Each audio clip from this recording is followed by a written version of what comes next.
오곡백과가 무르익는 풍요의 계절 가을. 지금이 아니면 맛보기 힘든 형형색색의 과일들이 우리의 눈길을 사로잡는다. 그중 이맘때 가장 맛 좋은 과일로 배를 빼놓을 수 없는데, 달콤한 과즙을 품은 배는 예로부터 기침과 천식에 좋은 약재는 물론 다양한 요리의 식재료로 활용되며 큰 사랑을 받아왔다.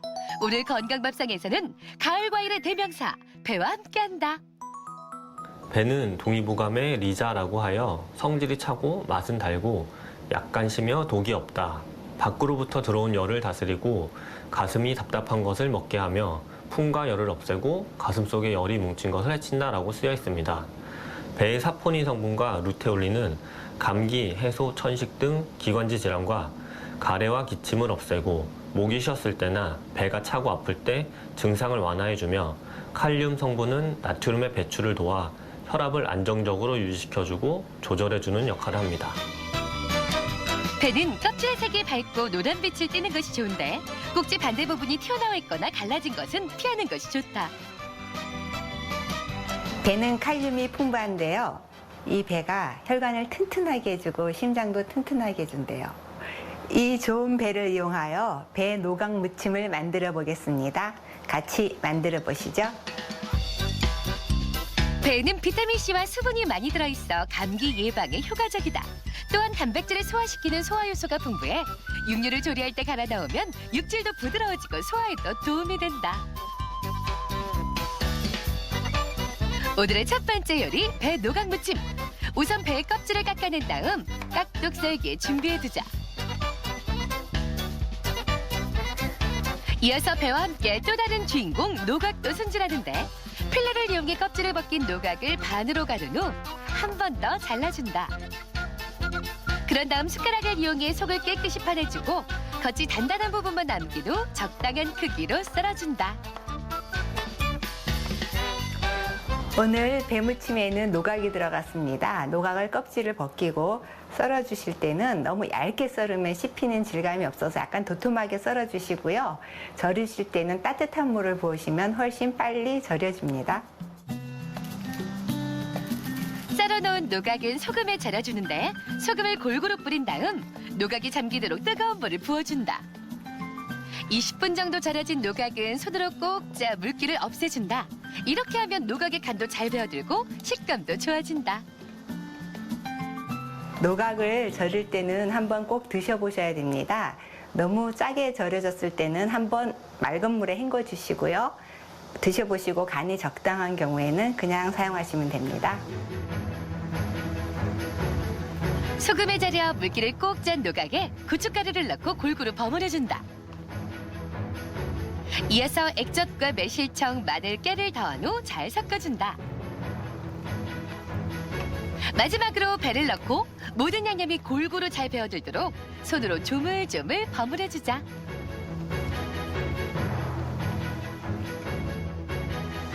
배 노각 무침에 들어가는 고춧가루는 잘 풀어주기 위해서 먼저 노각에다 넣고 조물조물 주물러서 고추가 풀어진 다음에 배를 넣어주시면 됩니다. 빨간 양념이 골고루 잘 배어든 배와 노각을 그릇에 담아내면 배 노각 무침 완성! 아삭한 맛이 일품인 노각과 달콤 시원한 배의 만남, 배 노각 무침. 매콤한 양념이 칼칼한 맛을 더해줘 밥 반찬으로 그만이다. 보통 배 하면 소화를 도와주기 때문에 후식으로 많이 드십니다. 하지만 비타민 A와 C가 풍부하여 메인 요리에도 손색이 없습니다. 오늘 이 좋은 배를 이용하여 배 냉채를 만들어 보겠습니다. 같이 만들어 보시죠. 배가 사각사각 씹히는 느낌을 주는 건 석세포 때문인데, 이 석세포의 주성분이 식이섬유 리그닌이다. 리그닌은 장의 운동을 촉진시켜 배변 작용을 활발하게 도와준다. 오늘의 두 번째 요리인 배 냉채 만들기. 먼저 배를 깎아서 4등분한 다음 납작 썰기에 준비해둔다. 배 냉채에 함께할 토마토도 반으로 갈라 납작 썰기 해주고, 치커리는 5cm 길이로 썰어 준비한다. 보통 감기 초반일 때 배숙을 많이 해 드시는데요. 이때 중탕으로 하시면 번거로워서 잘 안 해 드시거든요. 전자레인지에 돌리시면 간편하게 배숙을 하실 수 있습니다. 이번엔 냉채에 곁들일 소스를 준비하자. 잘게 다진 마늘에 레몬즙과 유자청, 겨자, 식초, 소금을 넣고 잘 저어준다. 여기서 끝이 아니다. 배 반 개를 준비해 강판에 곱게 갈아주는데 갈아놓은 배를 소스에 더해주면 소스의 맛을 한층 더 달콤하고 부드럽게 살려준다.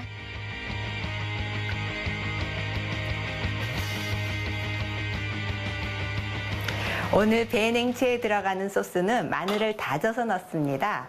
으깬 마늘을 넣으시면 끈적끈적하고 매운맛이 나거든요. 다진 마늘을 넣으시면 훨씬 깔끔한 맛이 납니다.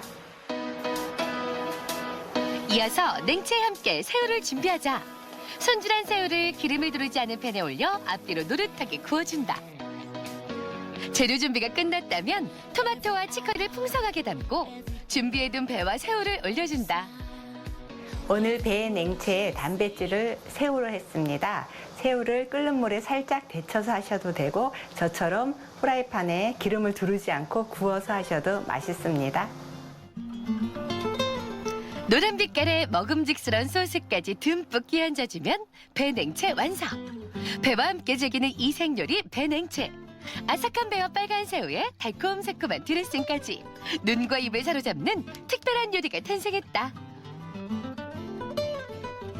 배는 단백질 소화 효소도 풍부하여 기름진 음식이나 고기를 섭취한 후 후식으로 먹으면 천연 소화제의 기능도 하며 아스파라긴산도 많이 함유되어 있어 숙취 해소에도 탁월합니다. 배에 많이 함유된 팩틴은 장 운동을 활발히 도와 원활한 배변 활동을 돕고 혈중 콜레스테롤 수치를 낮춰주기 때문에 고지혈증에도 도움을 줍니다. 예로부터 신의 선물이라는 극찬이 전해져 올 만큼 뛰어난 맛과 효능을 자랑하는 배. 특유의 시원하고 달콤한 맛으로 모두의 사랑을 받는 과일인데 그냥 먹어도 그만이지만 잼이나 무침, 샐러드 등에 더하면 요리의 맛과 향을 한층 더 살려준다. 가을이 무르익은 지금 제철 과일 배로 아주 특별한 식탁을 꾸며보자. 건강 플러스 인사드립니다. 안녕하세요. 김경섭입니다. 안녕하세요. 임보라입니다. 네, 아침 저녁으로 기온이 더 많이 떨어졌는데 다가오는 겨울철 독감에 걸리지 않기 위해서는 지금부터 백신을 미리 접종해 두는 게 좋다고 하죠. 그렇습니다. 이 예방접종, 특히 독감 예방접종을 한다고 해서 곧바로 면역이 생기는 건 아니기 때문인데요. 주사를 맞은 지 적어도 2주 이상이 되어야 항체가 생성되고 항체가 최고치에 도달하는 건 4주차라고 합니다. 이 효과는 3개월에서 6개월간 지속된다고 하네요. 네. 그리고 이 독감 예방접종을 할 때 급성 이상 반응 발생 여부를 확인하기 위해서 20분 정도 접종기관에 머물다가 귀가하는 게 좋다고 합니다. 또한 접종 후에 최소 사흘간은 몸에 어떤 이상 반응이 나타나지 않는지 살펴보는 게 필요하다고 하니까 독감 예방접종할 때 이 점도 참고하셨으면 좋겠습니다.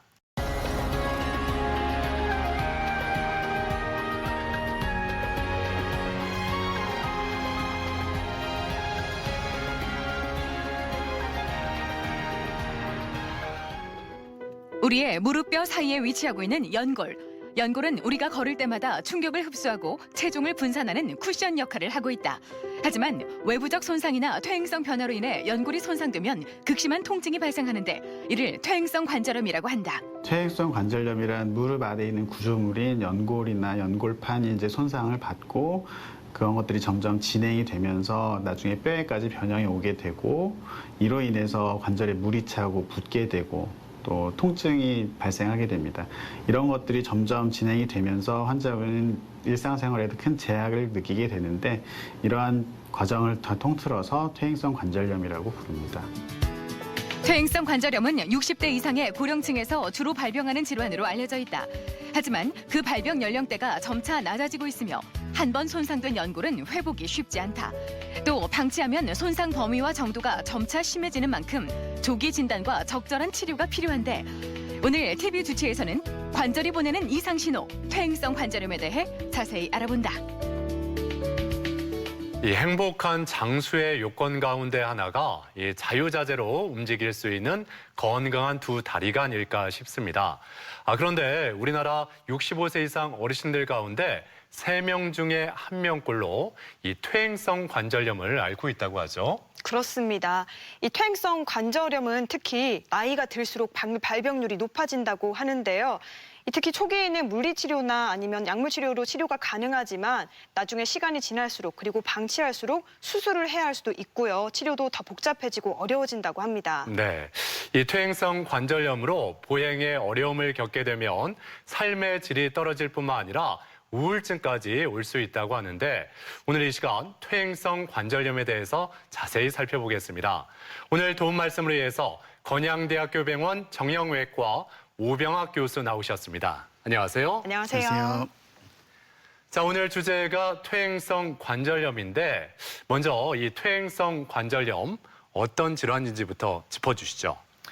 네, 퇴행성 관절염이란 그 관절 연골과 그 주위의 뼈에 퇴행성 변화가 나타나고 이로 인해서 2차적인 변화와 증상을 동반하는 질환을 말합니다. 그래서 관절의 변형이 O다리나 X다리로 나타날 수도 있고 결국에는 관절의 운동도 원활하지 않은 그런 양상을 보이게 됩니다. 정상적인 무릎에서는 이렇게 연골이 매끈한데요. 퇴행성 관절염이 온 부분에서는 연골이 얇아지고 심지어는 벗겨지는 그런 모습까지 관찰을 하실 수 있습니다. 우리가 익숙한 건 류마티스 관절염도 있는데 퇴행성 관절염과 류마티스 관절염은 뭐가 다른 건가요? 류마티스 관절염은 일단 면역체계 문제로 발생하는 전신질환이라고 보시면 됩니다.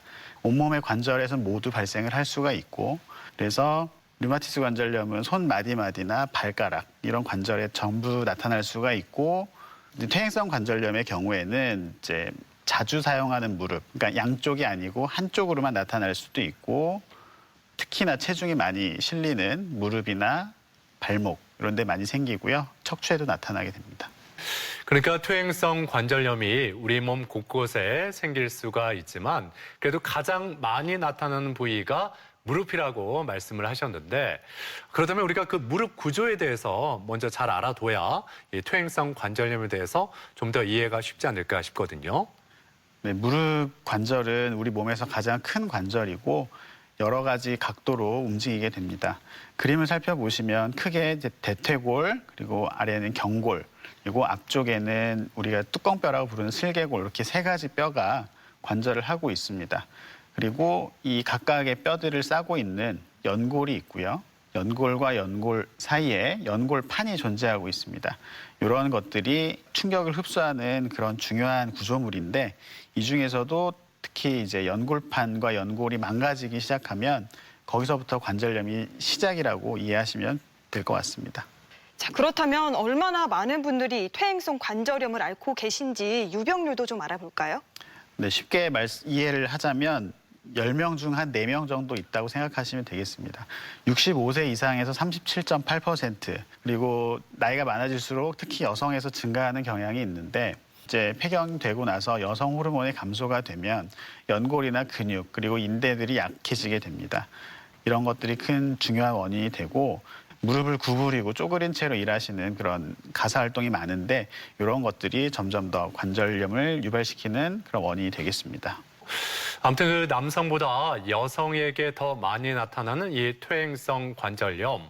근데 그 주변에서 이렇게 이야기를 들어보면요.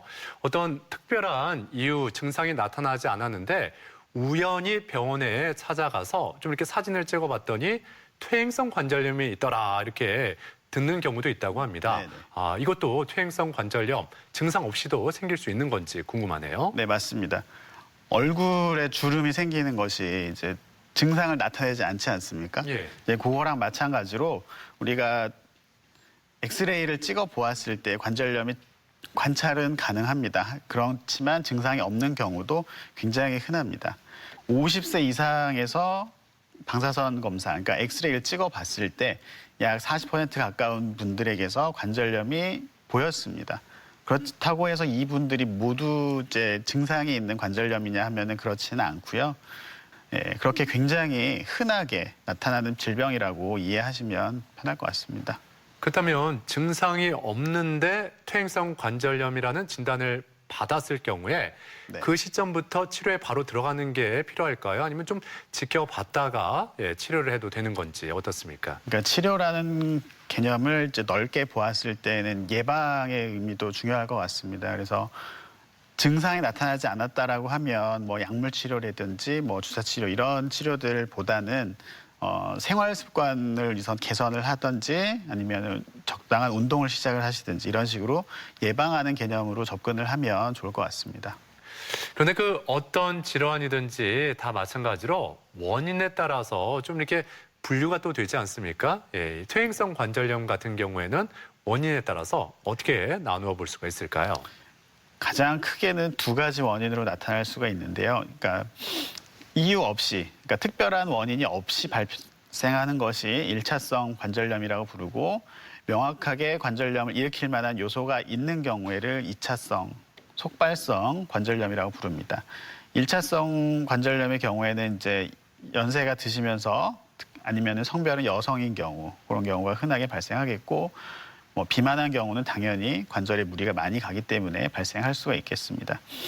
원인이 명확한 경우에는 무릎을 예전에 다쳤다든지 아니면 선천적으로 모양의 변화가 문제가 있는 그런 경우 그리고 관절에 감염이 있었던 경우 이런 경우가 이제 원인이 되겠는데 감염의 경우에는 연골이나 연골판이 쉽게 말해서 균이 갉아먹으면서 녹고 상하게 되거든요. 네. 이제 그런 것들이 결국에는 이제 관절염을 더 빨리 진행하게 하는 원인이 됩니다. 자, 그렇다면 이 퇴행성 관절염이 생겼을 때 어떤 증상들이 주로 나타나는지 그 증상을 한번 말씀해 주시죠. 네, 일단 관절이 뻣뻣하고 찌꺽찌꺽 소리가 나면서 통증이 있고요. 완전히 구부러지거나 펴지지 않는 등 이제 문제가 생깁니다.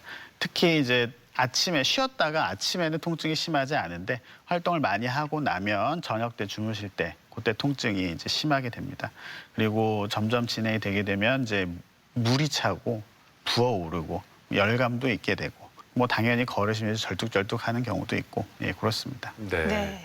근데 일상에서 이렇게 앉았다 일어날 때 무릎에서 그 우드득 우드득 소리가 심하게 난다 하는 분들 이게 내가 퇴행성 관절염이 아닐까 걱정부터 하게 되는데 실제로 이게 퇴행성 관절염 소리만 나는 경우 좀 의심해 볼 필요가 있을까요? 아니면 좀 걱정 안 하셔도 될까요?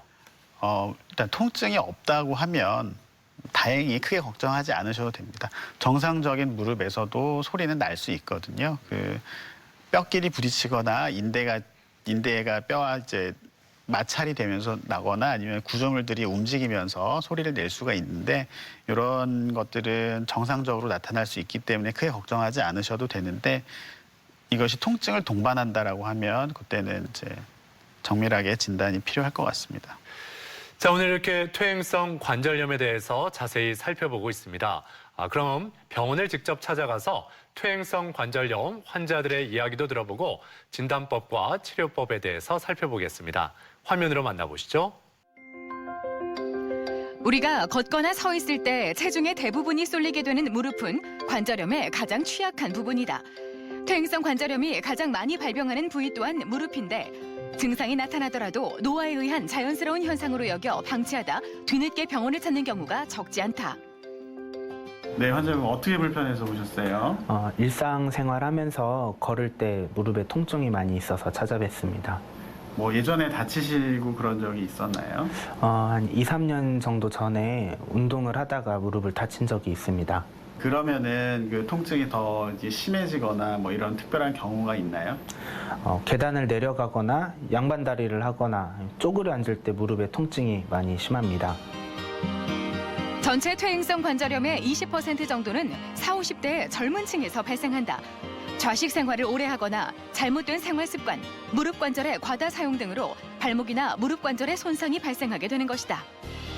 이 환자분 같은 경우에는 이제 일상생활에 좀 제약이 좀 심하게 있는 상태이시고 쪼그릴 때 통증이 있는 걸로 봐서는 안에 연골판 손상이라든지 뭐 관절염의 초기 증상이 좀 의심이 되는 상황입니다. 그래서 기본 엑스레이는 봐야 되겠고 거기에다 추가적으로도 자세하게 보기 위해서 정밀 검사로 MRI 등의 검사가 필요할 것으로 생각이 됩니다.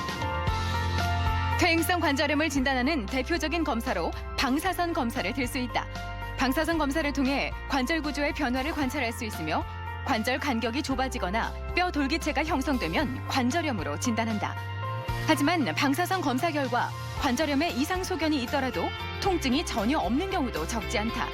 따라서 관절염을 일으키는 다른 질환들이 동반됐는지 확인하기 위해 혈액 검사나 관절액 검사를 진행할 수도 있다.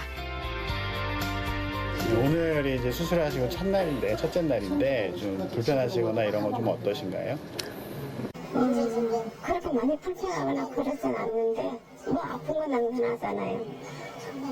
근데 지금 어지러운 거 이런 건 없으면 좀 더 가벼울 것 같아요. 네. 수술 전하고 비교했을 때 이제 좀 느끼는 게 어떠세요? 지금 굉장히 좋은 편이에요. 아픈 건 이제 걸어보지 않았으니까. 그때도 앉아 있을 때는 괜찮았거든요. 서서 걷기가 어려웠지. 일반적으로 퇴행성 관절염은 관절의 상태에 따라 초기부터 말기까지 4단계로 구분할 수 있다. 그중 4단계는 연골이 아예 마모돼 뼈만 남은 상태를 말하며 인공관절 치환술 등의 수술 치료가 필요하다. 엑스레이상 4단계, 그러니까 제일 마지막 단계라고 볼 수 있는 그런 관절의 상태셨고, 그래서 저희가 인공관절 수술을 했습니다. 그리고 지금 수술한 지 첫날이시고요. 아직은 통증이 있지만 통증은 점점 좋아지는 중이고요. 내일 저희가 삽입했던 배액관을 제거를 하게 되면 관절 운동이나 보행이 가능하신 상태입니다. 그래서 약 일주일 정도 뒤에 퇴원하실 예정인데 퇴원하시면 일상생활은 가능하신 걸로 예상하고 있습니다. 퇴행성 관절염이라고 해서 무조건 수술이 필요한 것은 아니다. 초기에는 약물 치료나 주사 치료를 통해서도 호전될 수 있는데 하지만 연골 손상이 상당히 진행된 중기에는 관절 내시경 등의 수술 치료가 필요할 수 있으며 말기에는 인공관절 치환술을 시행해야 한다. 최근에는 정상 부위를 최대한 보존하고 손상된 부분만 인공관절로 대체하는 인공관절 반치환술도 많이 이루어지고 있다. 마지막 단계에 이르러서 치료를 받으러 오시게 되면 수술 자체도 굉장히 큰 수술이 될 수가 있고요. 치료 자체도 불안전하게 될 수가 있습니다. 그렇기 때문에 일찍 진단을 받아서 조기에 치료를 받고 관리를 하시게 되면 그런 큰 합병증이라든지 이런 것들을 최소한으로 할 수 있기 때문에 일찍 내원하시는 것이 중요하겠습니다. 한번 퇴행성 관절염이 발생하면 이전의 상태로 되돌리는 것은 불가능하다. 하지만 적극적으로 치료에 나설 경우 병의 진행을 늦추고 통증을 줄일 수 있는 만큼 조기 발견과 치료는 필수다. 또한 관절에 부담을 주지 않는 생활 습관을 유지한다면 예방 또한 가능한데 무릎 건강을 지키는 일, 건강한 생활 습관과 적극적 대처가 핵심이다. 네, 병원을 찾아가서 환자들의 이야기를 들어보고 퇴행성 관절염에 대해서 살펴봤습니다. 네, 계속해서 퇴행성 관절염 진단법에 대해서도 알아보겠습니다. 만약에 퇴행성 관절염이 의심되면 진단은 어떻게 이루어질까요? 네, 가장 기본적인 검사가 이제 단순 방사선 검사입니다. 엑스레이고요. 엑스레이를 찍었을 때 정상적으로 뼈와 뼈 사이 약간의 공간이 관찰이 됩니다. 여기는 엑스레이에서는 보이지 않는 연골이나 연골판이 있는 자리인데요. 관절염이 진행이 되게 되면 그런 부분들이 닳고 없어지기 때문에 관절의 간격이 감소하게 되고요.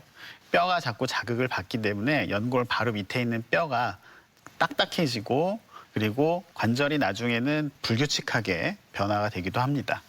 그리고 좀 더 자세하게 본다고 하면 MRI를 생각을 해볼 수가 있는데 이것은 정확하게 연골이라든지 연골판을 보는데 조금 더 유용하고 인대 손상에도 유용합니다. 그렇지만 단순 방사선 검사만으로도 이제 충분한 정보를 얻을 수 있는 경우가 많아서 일상적으로 사용되진 않습니다. 아무튼 그 퇴행성 관절염 진단에 있어서 이 방사선 검사가 가장 중요하다 이렇게 말씀을 하셨는데 그다음에 사진을 직접 보면서 설명을 해 주시죠. 정상적인 사진을 살펴보시게 되면 이렇게 아까 말씀드렸듯이 뼈 사이에 공간이 관찰이 되는데 관절염이 있는 경우에는 좁아져 있는 것을 볼 수가 있고 옆으로 이제 골극이 형성돼 있는 이런 모습을 관찰할 수가 있습니다.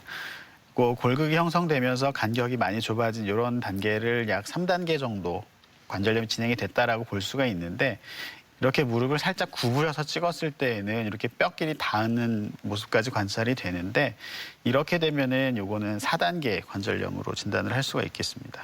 자, 이제 퇴행성 관절염 진단을 받으면 치료를 시작해야 할 텐데 치료를 결정할 때 고려해야 할 부분이 좀 많다고 들었습니다. 어떤 게 있나요?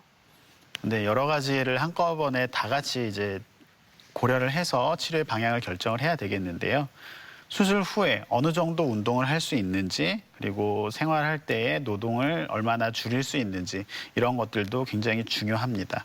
그리고 기대치가 높거나 이런 경우에는 치료 후에도 불만족할 수 있기 때문에 항상 이런 것들은 치료 전에 환자분하고 충분히 이야기가 되어야 될 부분입니다. 그리고 가장 중요한 것이 이제 신체적 조건인데요. 연세가 가장 중요하겠고요. 연세보다도 훨씬 더 중요한 것이 이제 전반적인 건강 상태입니다. 그리고 증상의 정도도 마찬가지인데 증상이 심하지 않은데 무조건 수술을 한다라는 거 옳지 않고요. 걷지도 못할 정도로 통증이 심한데 약물로 버틴다든지 뭐 이런 식으로 치료하는 것은 옳지 않습니다. 말씀대로 먼저 치료 계획을 세운 다음에 치료에 들어가야 될 텐데 자, 그렇다면 치료 방법에는 어떤 것들이 있을까요? 네, 크게는 이제 보존적인 치료와 수술적인 치료 두 가지로 나눌 수가 있겠습니다. 보존적인 치료에서는 가장 중요한 생활 습관 내지는 노동의 강도를 조절하는 것, 그것이 기본이고요. 그다음에 약물 치료와 주사 치료, 물리 치료, 그리고 운동 치료 이런 것들도 생각을 해볼 수가 있습니다. 수술은 이제 가장 간단한 관절 내시경부터 제일 마지막 단계를 수술하는 인공관절 치환술까지 여러 가지를 고려할 수 있습니다. 자, 그러면 좀 더 구체적으로 들어가서 퇴행성 관절염의 치료법 가운데 먼저 약물 치료부터 짚어주실까요? 네, 약물 치료는 크게 두 가지입니다. 먹는 약, 그러니까 경구약이 있고요. 주사제로 인한 주사 치료가 있습니다. 주로 진통제와 소염제를 사용을 하는데요. 이런 약제들은 연골을 일부 보호하는 효과가 있습니다. 통증도 물론 좋아지게 하고요.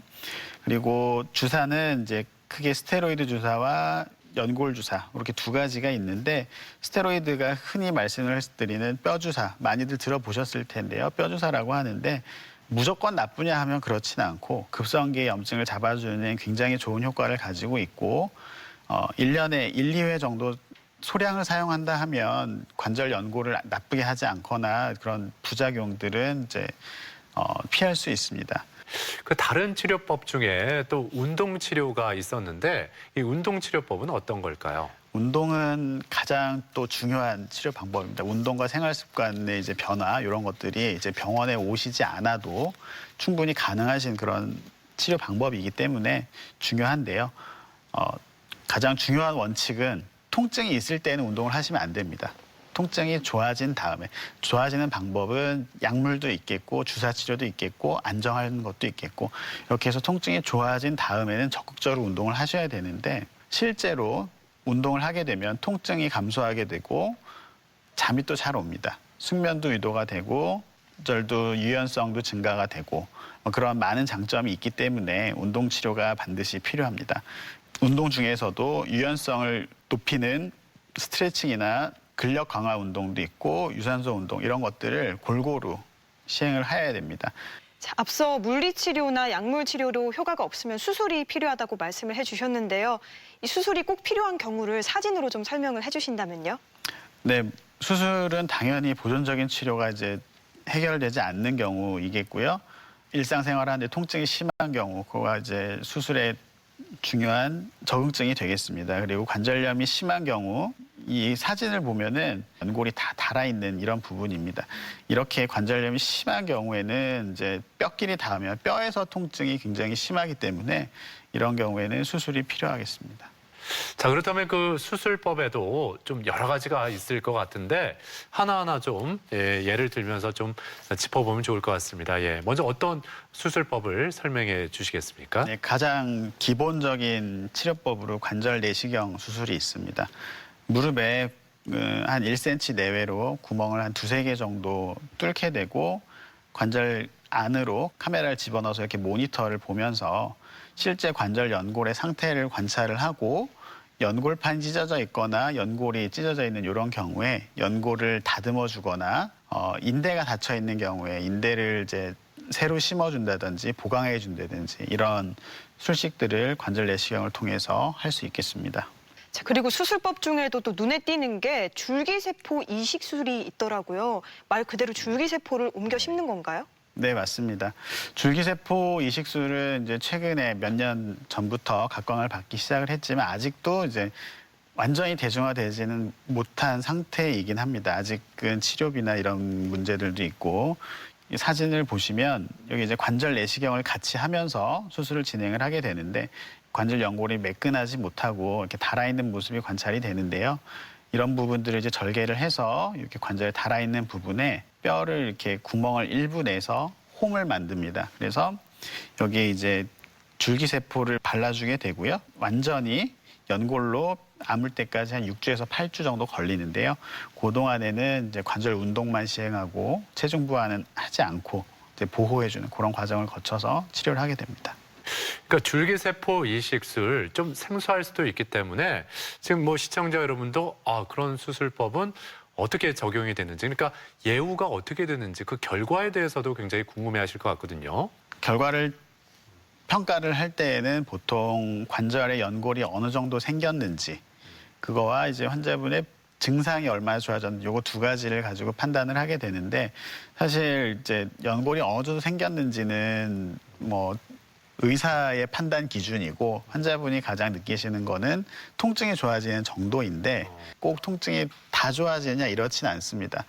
아까 말씀드렸던 그런 사회적인 요건이나 본인의 그런 기대 정도 같은 것들도 굉장히 중요하기 때문에 이제 병원에서 수술 후에 그런 재활이나 이런 것들을 잘 따라왔을 때의 통증이 좋아지는 그런 것들도 많이 달라질 수가 있습니다. 아무튼 그 퇴행성 관절염 수술법에 먼저 관절 내시경 수술 그리고 줄기세포 이식술에 대해서 알아봤는데 또 다른 수술법 분명히 있겠죠? 예, 어떤 것들이 있을까요?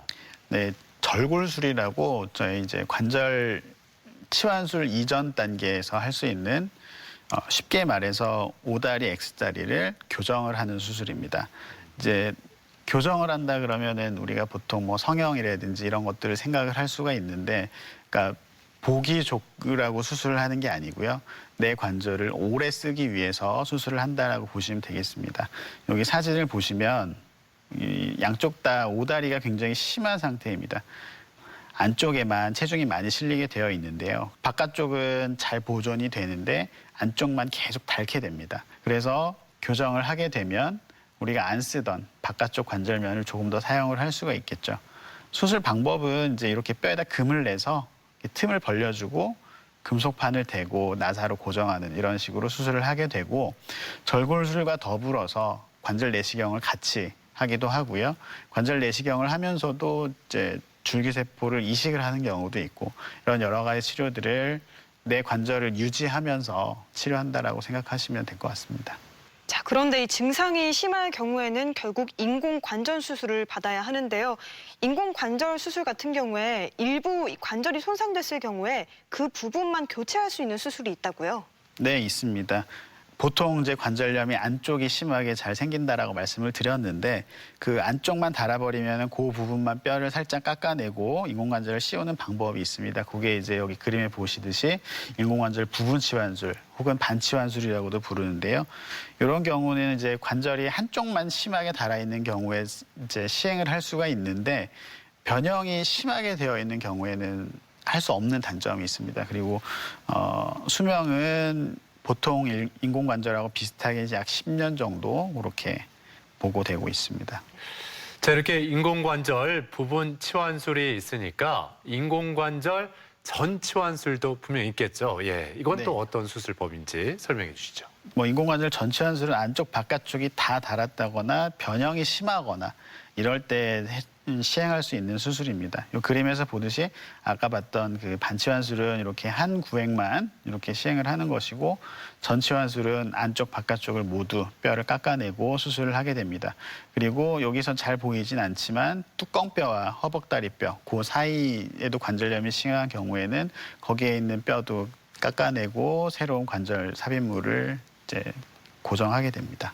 이렇게 심하게 O자 다리가 심한 이런 환자분이 이제 내원을 하셨는데 이렇게 인공관절 수술을 하게 되면 이제 일자로 이렇게 곧게 펴지는 그런 효과를 보실 수가 있습니다.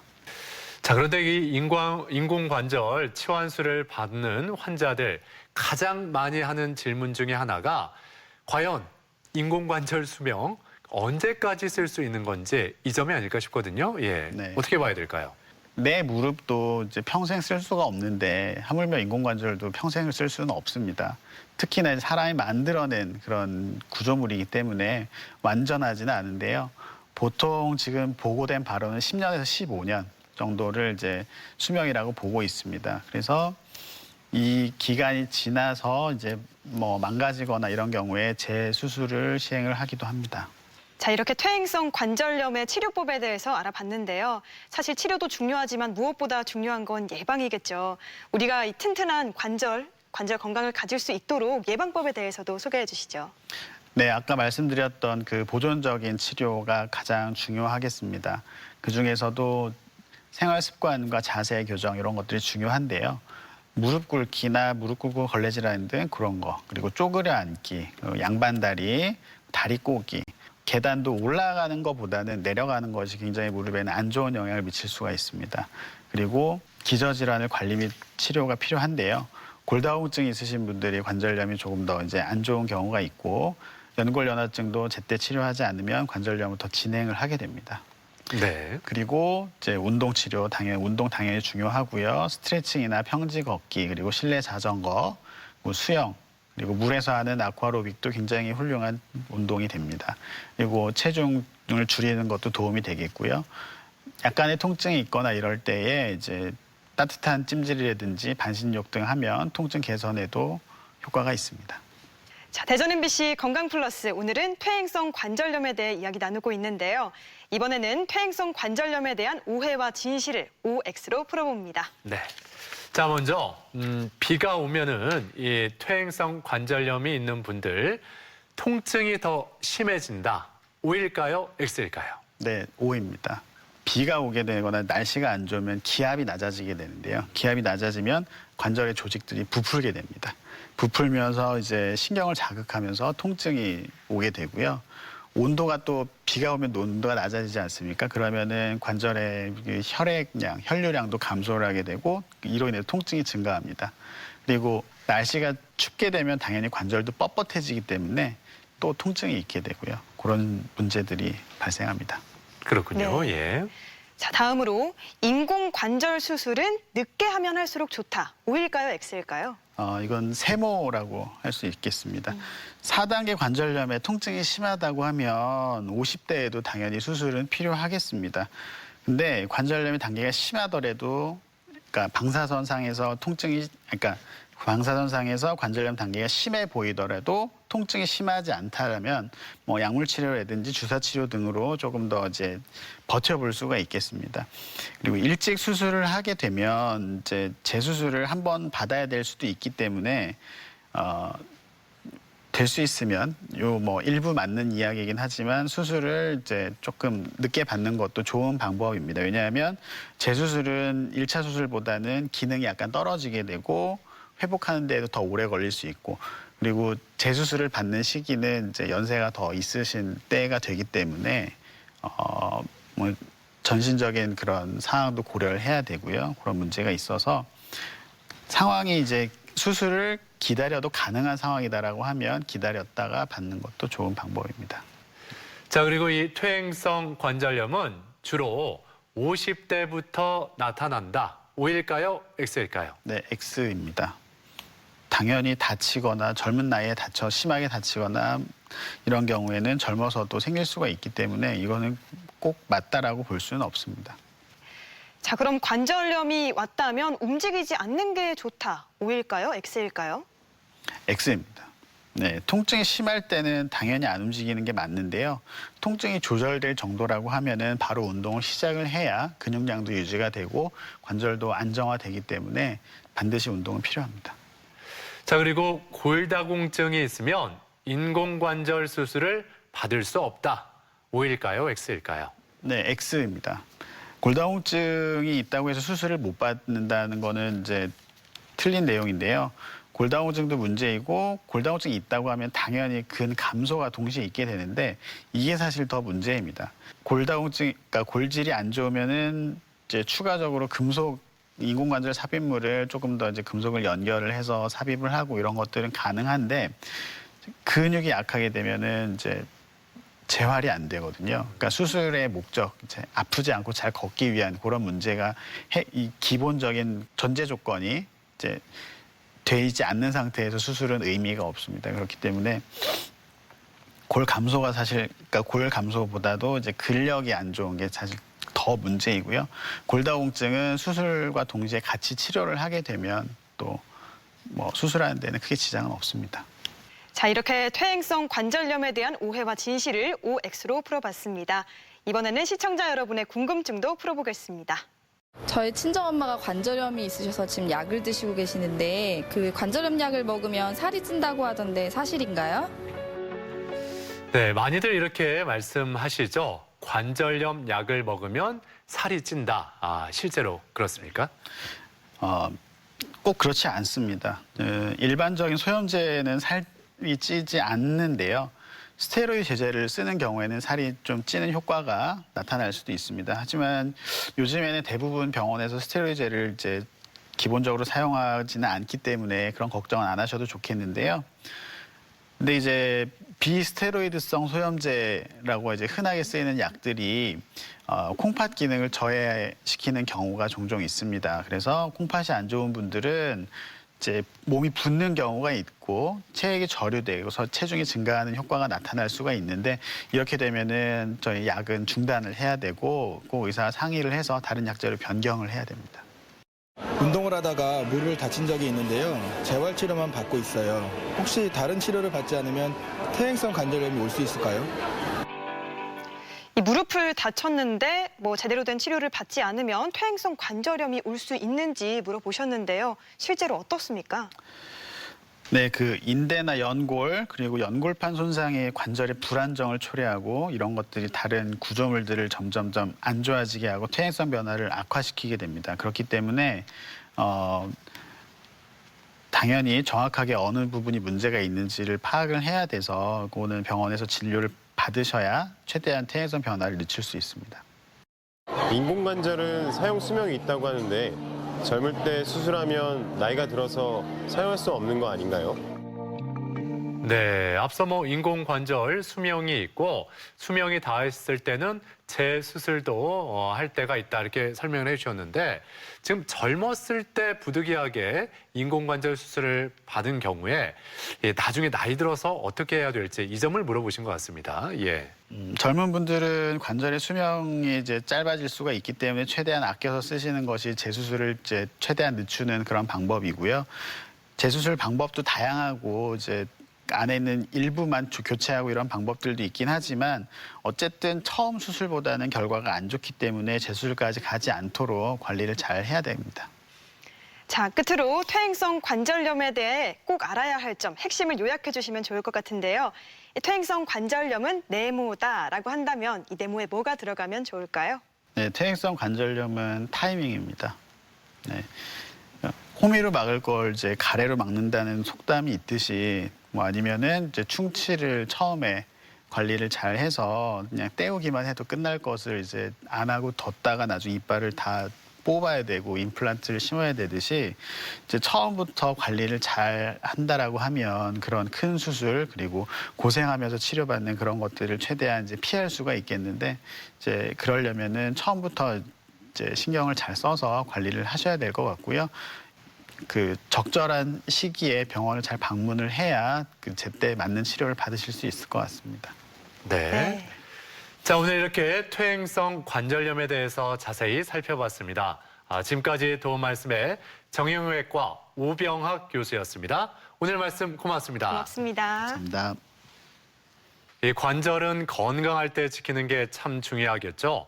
평소에 이 적당한 체중을 유지하면서 운동을 꾸준히 한다면 이 관절염 충분히 예방할 수 있다고 하니까 꼭 실천하셨으면 좋겠습니다. 그렇습니다. 무엇보다 빨리 진단받고 빨리 치료받는 게 중요하다고 합니다. 혹시라도 관절염 증상이 느껴지신다면 곧바로 병원으로 찾으셔서 지체 없이 치료받으시기 바랍니다. 네, 오늘 저희가 준비한 내용은 여기까지입니다. 이번 한 주도 건강하게 보내시길 바라고요. 저희는 다음 이 시간에 다시 인사드리겠습니다. 함께해 주신 여러분 고맙습니다. 고맙습니다.